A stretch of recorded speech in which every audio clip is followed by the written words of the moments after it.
అందరికీ నమస్కారం అండి.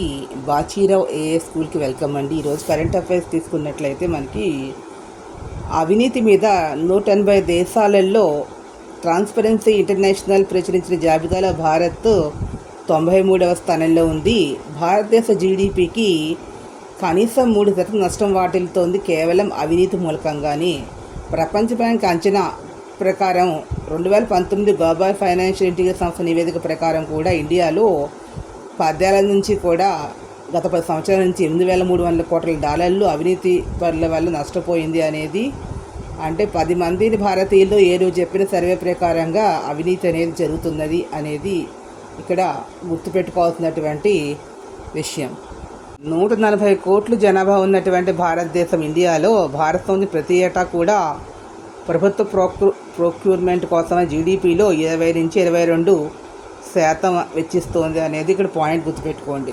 కరువు కాటకాలు ప్రకృతి విపత్తులు తీసుకున్నట్టు వరల్డ్ పీస్ ఫౌండేషన్ నివేదిక 2025 ప్రకారంగా 1900 నుంచి ఆయా దశాబ్ద ప్రపంచవ్యాప్తంగా కరువు వల్ల సంభవించిన మరణాలు వీళ్ళు వెరిఫై చేసిన రికార్డుల్లో ప్రకృతి విపత్తులతో పాటుగా మానవ చర్య వల్ల కూడా కరువులు సంభవిస్తున్నాయని, పెద్ద సంఖ్యలోనే వీరు అంటే మరణాలు సంభవిస్తున్నాయని, ఆహారోత్పత్తి వల్ల పేదరిక నిర్మూలన కార్యక్రమాలు, అంతర్జాతీయంలో ఉచితాల వల్ల కరువులు మరణాలు గణనీయంగా దిగి వచ్చాయి. అయినా కూడా వాతావరణంలో ఉన్నటువంటి మార్పుల వల్ల కరువు అనేది ఎక్కువగా జరుగుతుందనేది ఏ సంవత్సరంలో జరిగింది అంటే 1970 సంవత్సరంలో అత్యధికంగా కరువు 3% ఉంటే, అతి తక్కువగా కరువు జరిగినటువంటి సంవత్సరంగా 1910వ సంవత్సరంలో, అంటే 1910వ సంవత్సరం అనేది తక్కువ కరువు ఉంది అనేది ఇక్కడ రిపోర్ట్ ఆధారంగా తెలుస్తుంది. సో ఇది గుర్తుపెట్టుకోండి. అత్యధికంగా ఇక్కడ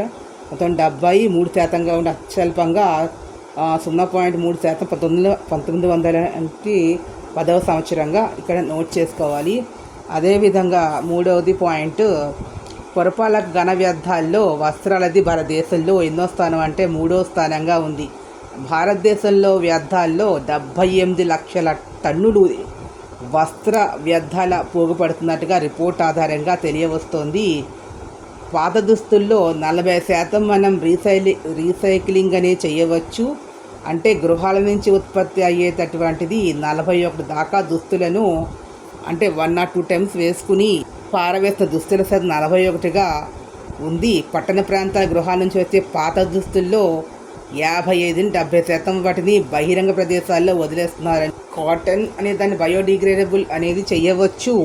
బయోడిగ్రేడబుల్ కానివి సింథటిక్ వస్త్రాలతో కలపడం వల్ల ఒక చొక్కా దాని జీవితకాలంలో సూక్ష్మ ప్లాస్టిక్ రేణువులను భారీ స్థాయిలో విడుదల చేస్తోంది అనేది సర్వే రిపోర్ట్. వ్యర్థాలను భూమిలో పొరలుగా పూచి మట్టితో కప్పి పర్యావరణ హానికర రీతిలో ధ్వంసం చేసి నియంత్రించే విధానాన్ని శానిటరీ ల్యాండ్ఫిల్ అని అంటారు. సో శానిటరీ ల్యాండ్ఫిల్ అంటే ఏంటి అనేది గుర్తుపెట్టుకోండి.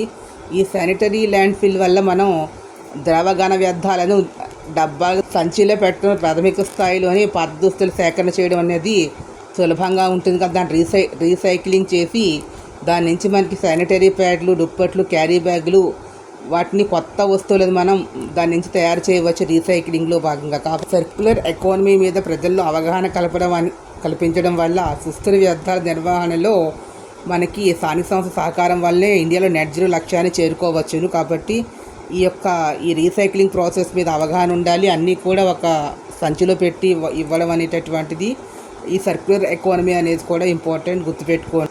ఈ-కామర్స్ సంస్థల ద్వారా సెకండ్ హ్యాండ్ మార్కెట్ మనం ప్రోత్సహించడమే కాకుండా వీటితో జాకెట్లు, దుప్పట్లు, వాటి నుంచి కూడా ఇల్లు తుడిచే ఉపకరణాలు, డోర్ మ్యాట్లు, పరుపులు కూడా మార్చవచ్చు అనేది రీసెంట్ టెక్నాలజీతో. ఈ వీడియో మీకు నచ్చినట్లయితే please subscribe my channel. Thank you to all.